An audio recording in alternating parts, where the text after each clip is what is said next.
classificada entre os principais centros urbanos no Império, tá?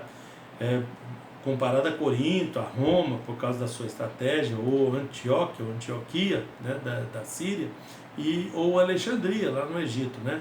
Cada um no seu ponto estratégico, e do lado da Ásia é Éfeso, a cidade, né, a cidade portuária importante, a cidade comercial importante, né, era Éfeso, tá?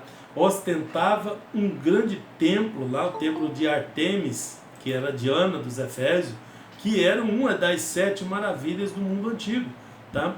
O nível de depravação espiritual da cidade de Éfeso era tão grande que as sacerdotisas lá de Diana, tá? Do templo da deusa Diana, praticava orgia em cima do altar como forma de adoração, tá? Havia muita feitiçaria, havia envolvimento com magia, tinha escola, né, de prática diabólica, tinha por lá, tá? E não vamos nos esquecer que nós temos nos nossos dias também. Se procurar na internet você vai achar, até a igreja do diabo você vai achar nos nossos dias. Então, né? Agora ficou pior porque você não precisa ir lá em Éfeso, né, para ter a porcaria. A porcaria vem via satélite pra gente, tá? Então, o problema estava instalado ali, né, no local, né? E o que Paulo estava alertando Timóteo, que era um novo obreiro, é que ele ficasse de olho aberto com a doutrina. É por isso que eu me preocupo com a doutrina das igrejas, por isso que eu me preocupo com as nossas igrejas, com vocês. Eu me preocupo com os rumos que as coisas vão andando, porque as pessoas vão perdendo, a gente vai entrando por esse caminho devagarinho, tá? É uma música errada, que não adora a Deus, que começa a adorar outras coisas, que começa a levar para outro lado, que quando a gente vê, a gente está envolvido nesse sistema terrível aí, tá? E o fundamento, que é Cristo, às vezes está ficando fora da história. Eu deixei um livro para vocês que gostam de ler, né? Vocês vão ter um tempinho nesse final de ano aí, né? Recesso, alguma coisa. Leia aquele livro, O Cristianismo Sem Cristo, tá? Leia, tá lá no grupo, né? É um livro em PDF, tá?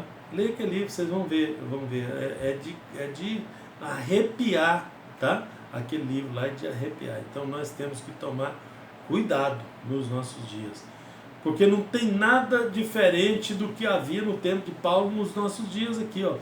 E se brincar em escala maior ainda. Então, nós estamos correndo risco. Às vezes nós não estamos vendo, não, a igreja vai bem, está bonita, bem pintada, está organizada, tem muita gente e tal, tá uma beleza. Não é disso que nós estamos falando, né? Nós estamos falando de doutrina, tá? De doutrina, de liderança, tá? Esse panorama aí, apresentado anteriormente, mostra que a igreja, né, da cidade que Timóteo foi colocado para liderar, tinha sido impactada pelo poder da palavra, tá? As conversões, as manifestações. Vocês sabem que onde tem muitas essas coisas ruins, onde tem muita porcaria, quando o evangelho chega, ele é muito valorizado, acontece muitas coisas grandes aí, tá? Porque quanto mais deve, mais ele tem para se arrepender, tá? Então era diferente, né? Então, do mesmo jeito que é forte para um lado, é forte para o outro, tá? Então as manifestações espirituais. Paz, Senhor. Pastor Luciano Bernadette. Fala, pastor Luciano. Eu convidei o irmão Wellington, um obreiro nosso aqui da igreja, aqui, está participando conosco na aula aí. Ah, muito bem. Seja bem-vindo aí, irmão Wellington. Deus te abençoe. Né? Espero que. Nosso, Amém. Amém. Participa aí, espero que tenha um bom proveito aí, né? É nosso convidado especial, tá bom? Ok. Obrigado, pastor. Bom, então, aí as manifestações de Espírito então foram marcantes naquela população e o poder de Deus prevaleceu lá, tá? Agora o que Paulo diz ao companheiro de ministério é que os últimos dias seriam marcados por situações que manifestariam as ações diabólicas entre os homens. E ele não está falando lá no templo dos Efésios, não. Ele está preocupado com a igreja aqui, tá? Eu estou contando para vocês que lá tinha a deusa Diana, com aquele palácio suntuoso, com um templo de mármore, com um negócio tá? É fora do comum, mas não é disso que nós estamos. Ele está preocupado com a doutrina da igreja. Lá era um lugar perigoso, porque tinha muitos falsos mestres, muitos enganadores, tá? E esse alerta serve para nós, para os nossos dias atuais. Eu fui pregar numa cidade no Maranhão, nunca tinha ido lá, fui com um colega aí, ele falou, não, você tem que ir lá na minha cidade para pregar e tal, vamos embora lá. Nós fomos lá fazer uma obra missionária, foi uma grande obra naquele dia, né? E aconteceu uma coisa interessante, o povo se interessou pelo Evangelho, aí eu preguei na praça, aí o pessoal lá descobriu, no outro dia eu estava no rádio, foi aquela coisa, né? No interior vocês sabem como é que é. Mas os obreiros de lá ficaram, quando nós chegamos, ficaram com o pé atrás, porque lá costuma aparecer aventureiros, falsos mestres, enganadores. Então, eles têm que primeiro ficar desconfiados das pessoas, né? E eu sei que isso acontece, então, né? Eu em nada fui pesado para ninguém, nem para eles lá, tá? Mas a obra foi grande, foi feita lá, tá? Mas o que eu tirei de exemplo para nós é que esses falsos mestres enganadores estão andando aí, ó, de cidade em cidade, procurando pessoas, procurando vítimas, tá? De vez em quando eles fazem uma besteira aí, a gente fica sabendo aqui ou ali, muitos a gente não fica nem sabendo, tá? Mas eles estão por toda parte. Então nós temos que estar preparados para nos proteger doutrinariamente. Nossa liderança tem que estar pronta para fazer uma boa liderança. O que Paulo não estava falando, não era para a igreja, estava falando para Timóteo, que era o líder. Ó, Timóteo, você age assim, assim, cuidado com os falsos mestres, né? E foi dando conselho e dando orientação de líder para ele. Nossa, você tem que ser firme com a sua liderança aí, principalmente na doutrina, tá? Então, quando ele escreveu aos Coríntios, tá? Também fez alusão ao fundamento, que era outra grande cidade, era outro grande problema, né? Que estava posto, não podendo ninguém colocar outro fundamento, senão o que já estava estabelecido, tá? Paulo escrevendo aos Coríntios, naquele lá ele falou a Timóteo, agora em 1 Coríntios capítulo 3, verso 11, né? Está ele agora falando aos Coríntios, tá? Que o fundamento é em Cristo, o fundamento é na doutrina dos apóstolos, o fundamento é doutrinário. Esse é o problema, tá? Bom, ao líder da igreja, falando a Tito, tá? Explicando a Tito, outro obreiro que ele estava instruindo, ao líder da igreja em Creta, que era Tito, Paulo disse assim, tu, porém, fala o que convém à sã doutrina, Tito 2:1, fala o que convém à sã doutrina. Tá?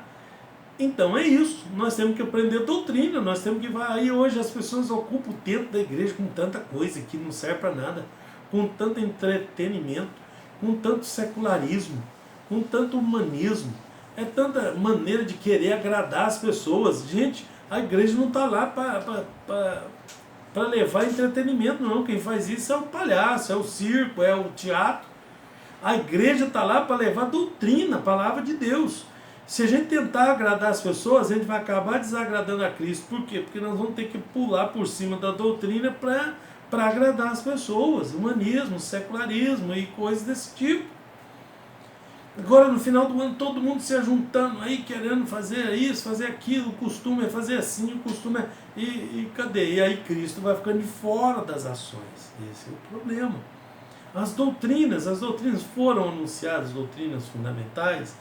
Esse ano foi um ano doutrinariamente bom para a igreja? Deveria ter sido. Tivemos pandemia, as pessoas ficou mais reflexiva, né? Tinha que ter levado um pouquinho, dava para pincelar um pouquinho mais fundo aí os fundamentos, porque aqueles mais vulneráveis, aqueles mais que não estavam bem fundamentados, muitos deles saíram da igreja, vai ter que fazer novamente uma colheita aí desses aí para tentar aproximá-los. Mas os outros, aqueles que já deveriam estar comendo a comida mais forte, né? Cadê eles? Devia estar falando o que convém a sã doutrina, não contando historinha no púlpito, contando piadinha, contando história disso, história daquilo, e põe o apelido de testemunho e o negócio vai longe. E Bíblia que é bom nada. Não tem Bíblia, não aprendeu, não estudou, não leu, não correu atrás. Agora vai pregar o quê? Dá oportunidade para ele lá e vai encher linguiça lá, com historinha, né? Disso e daquilo e tudo isso, né? A gente pensa, não, mas isso aí é bom, ele tá dando, mas não é doutrina, não é o que eu preciso, não é fundamento. Se eu ficar só no superficial, o dia que vier o vento leva todo mundo, gente, tá? Ou eu faço um bom fundamento, um bom alicerce, ou a hora que a coisa complicar, complica para todo mundo. Fala, Maélia. Esse ano é um ano muito atípico, muito diferente do que a gente já viveu, né? Desse ano eu tinha o seguinte: Deus quis que a gente tirasse um tempinho para Ele, porque a gente, muita pessoa, né, muitos irmãos, eles tocam de igreja muito rápido. Você passou por coisa que ficou legal, você tá. Exato. Vai, você fica de igreja em igreja. Tem muita gente que está atrás de entretenimento, por isso, porque uma oferece isso, outra. Agora oferece doutrina para ver. O que segura gente na igreja é doutrina, né? Doutrina não coloca ninguém, eu nunca vi. Todo mundo gosta. Se tiver Bíblia, as pessoas gostam.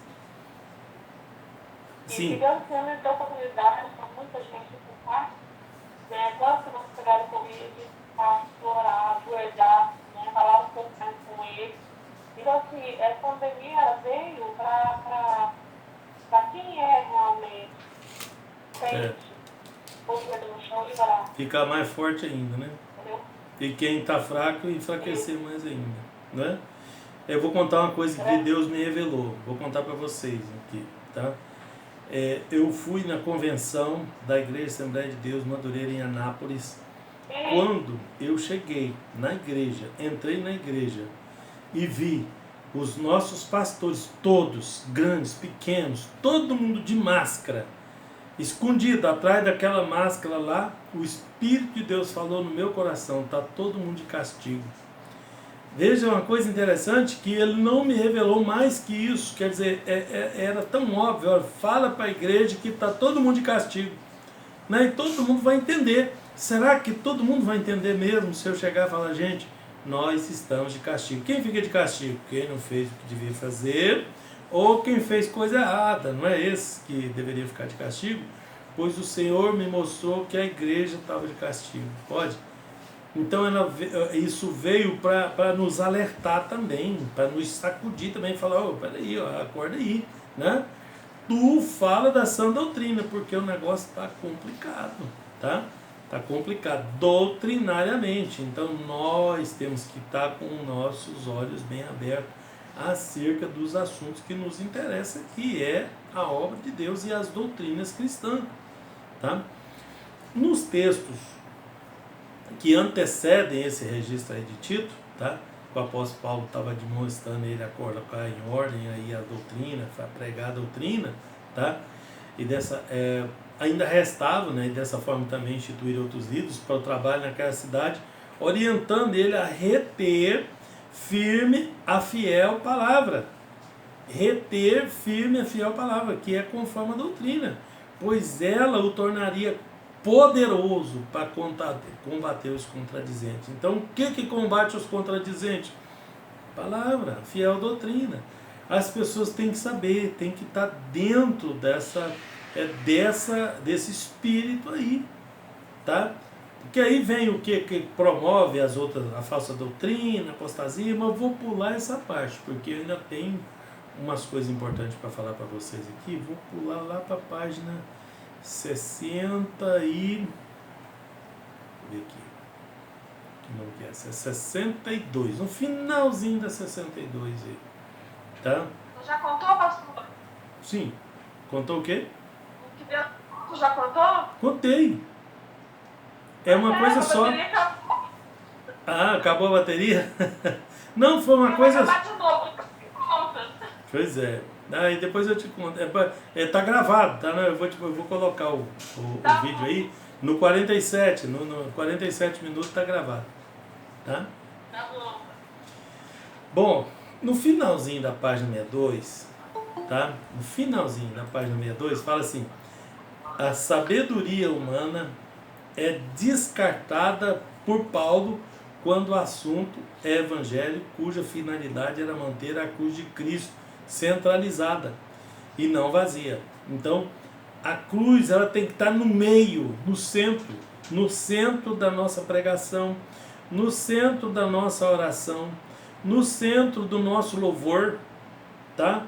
A cruz de Cristo que eu estou falando é a obra que ele fez na cruz, tá? Então, se você pega as músicas aí e começa a falar, não, que eu estou construindo um castelo com as pedras que eles me jogam, né? E essas pedras vai virar um castelo para as pessoas verem que eu sou vitorioso e tal. Cadê a cruz? Onde é que está a obra de Cristo aí?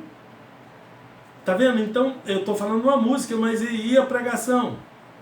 E a oração? A oração do cigano. Tem uns crentes que parecem cigano, né? Senhor, eu quero isso, eu quero aquilo outro, Senhor, aquilo. Só pedido, só. Cadê a cruz? Cadê aquela oração de adoração? Aquilo que precisa ser feito. Então, é uma questão estrutural, meus irmãos. É uma questão estrutural, é uma questão doutrinária. Nós temos que abrir os olhos. Nós estamos falando hoje de liderança cristã e os nossos líderes têm que estar atentos. Não vou dizer que vocês têm que mudar o mundo, né? Que esteja isso, mas começa mudando o seu jeito, começa mudando na sua igreja, vai, né? Eu ainda quero ver essa igreja movimentando, a igreja do Senhor Jesus na terra movimentando estruturalmente bem, tá? Porque não é isso que eu estou vendo, não, infelizmente, né? Eu não sei se aí eu estou exigente demais, que aí eu estou ficando chato, né? Se for isso, eu nem vou ver isso, né? Vou até ser recolhido antes da hora, né? Ou seja, antes de ver, né? Antes da hora ninguém vai, né? Tá?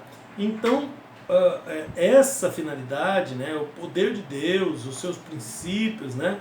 Pelo respaldo ministerial, ele precisa ser cumprido, tá? Olha só o que diz 1 Crônicas, não, 1 Coríntios, ele escreveu errado aí, né? Pois Cristo não me enviou para batizar, mas para pregar o Evangelho, não com palavras de sabedoria humana, para que a cruz de Cristo não seja esvaziada. Porque a sabedoria humana vai esvaziar a cruz de Cristo, vai tirar Jesus da cruz, ou seja, vai tirar a doutrina cristã da obra de Jesus crucificado do centro da adoração. É só uma questão de pensar, de raciocinar. Então, Cristo, sabedoria e poder de Deus. A sabedoria é o poder de Deus, tá? Então, se for para pregar o Evangelho com palavras de sabedoria humana, Jesus vai sair da cruz na pregação dessa palavra. Percebeu como é que o negócio é grave? Tá? Minha mensagem e minha pregação não consistiram em palavras persuasivas de sabedoria, da sofia humana, tá? Mas consistia em demonstração do poder do Espírito. As palavras dele eram demonstração do poder do Espírito. Por que as palavras dele eram demonstração do poder do Espírito? Porque era a cruz. Ele pregava a mensagem da cruz, tá? Para que a fé que vocês têm, Paulo falando, não se baseasse na sabedoria humana, mas no poder de Deus. E olha, esses dois versículos aqui, hoje em dia, eles estão sendo, tá? Eu tenho que rever isso, nós temos que rever isso. Mas não acabou, ainda tem um terceiro fundamento, uma terceira fundamentação. Na página 64, é o testemunho. Tem gente que fala bem, fala bonito, fala até doutrinariamente bem, mas não tem testemunho. Né? Eu vi um pregador, estava no interior, ouvindo uma mensagem, e um presbítero foi dado a oportunidade dele de trazer a mensagem, e naquela noite ele fez uma analogia muito consistente, muito bonita. Ele falou que ia pregar naquela noite do 5º evangelho. Falei, pronto, já vou ouvir heresia, né? Logo eu, né, vou parar nesse lugar aqui para ouvir heresia. 5º evangelho. E ele começou o 5º evangelho para lá, 5º evangelho para cá, deu uma pincelada quais que eram os 4 evangelhos, só para basear o que ele queria. Irmãos, quando eu acordei, ele já estava com o 5º evangelho mostrando, falando que era o testemunho. Porque os outros 4 evangelhos, sem esse 5º, que é o testemunho do homem, ninguém vai acreditar nos 4. Você pode estar bem preparado nos 4. Né? E ele explicou que isso era uma analogia, não era uma... Tá? eu achei muito interessante a colocação dele, né? Porque ele usou isso para mostrar para nós que o testemunho é tão importante quanto, que é um fundamento importante para os nossos líderes e para nós.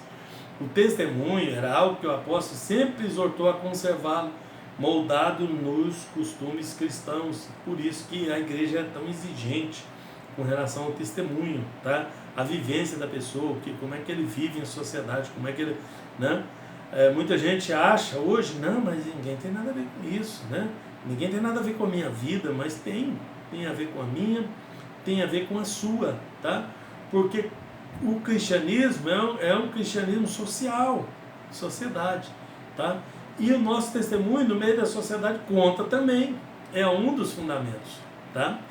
O ofício da liderança cristã como padrão penetra profundamente, né, nas epístolas de Paulo, tá? No texto aos Coríntios ele diz, para que aprendam de nós, que era Paulo e Apolo ali naquela hora, né? 1 Coríntios 4, 6, eles estavam juntos, tá? E lembra-lhes que eles, os coríntios, tá, tivessem 10 mil tutores, todavia ele, Paulo, né, estava na condição de pai que o gerou em Cristo Jesus por meio do Evangelho. E, portanto, ele roga-lhes que eles fossem seus imitadores, né? Ainda que eles tivessem 10 mil tutores.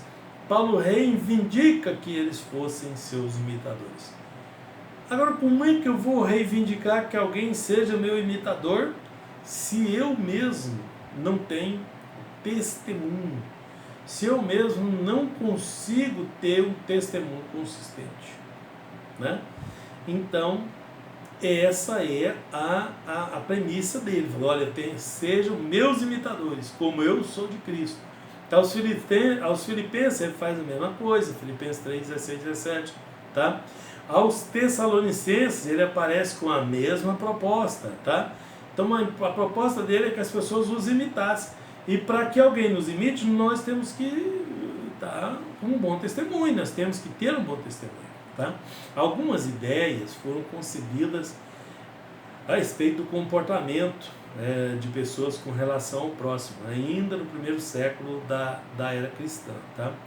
Apenas no Cristo espiritual, e dessa forma tornavam-se negligentes ali quanto à sua humanidade, né? Eles focavam só no Cristo espiritual, né? E tem uns que viajam nisso aí, não, era uma força, uma energia cósmica, um negócio, né? Se nós tirarmos a humanidade de Cristo, a coisa vai complicar, porque uma das coisas é o testemunho. Ele nos ensinou a seguir ele, as pisadas dele, a ser imitador dele.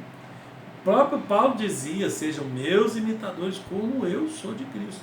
Então, uma das formas de você eliminar isso é eliminar a doutrina de que Cristo veio em carne.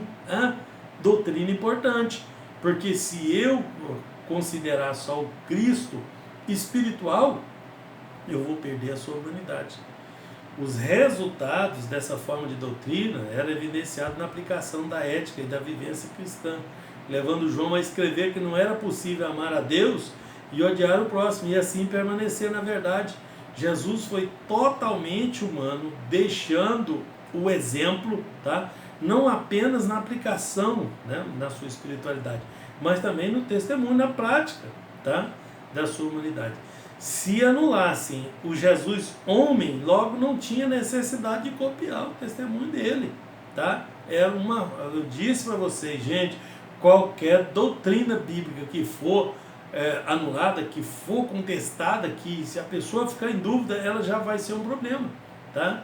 Implica assim numa vida solta, independente, tá, dos referenciais terrenos. Tem muita igreja moderna aí que o referencial de Cristo é uma energia lá, não é o Cristo vivo, não é as suas palavras, não é as suas pisadas, tá?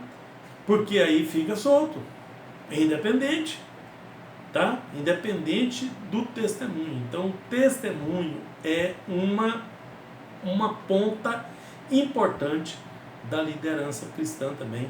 É um dos fundamentos que nós precisamos observar. Muito bem, eu vou terminar por aqui hoje, né? Antes do nosso recesso. Essa é a última aula. E na próxima aula eu pretendo falar sobre ética, né? Eu espero vocês. A gente vai falar um assunto. Vou dar continuidade nesse assunto aqui, porque agora, no capítulo 4, nós vamos entrar para o lado da ética, tá? E essa ética é muito importante para nós dar continuidade nesse raciocínio que nós estamos parando aqui, tá? Então, em janeiro, nós temos a próxima aula. Eu deixo vocês informados aí no grupo. Vamos passar uns dias de férias coletivas, né, lá no nosso trabalho, tá? E espero que vocês tenham aproveitado e tenham tirado algum proveito hoje. E se tiver alguma pergunta, é agora o momento.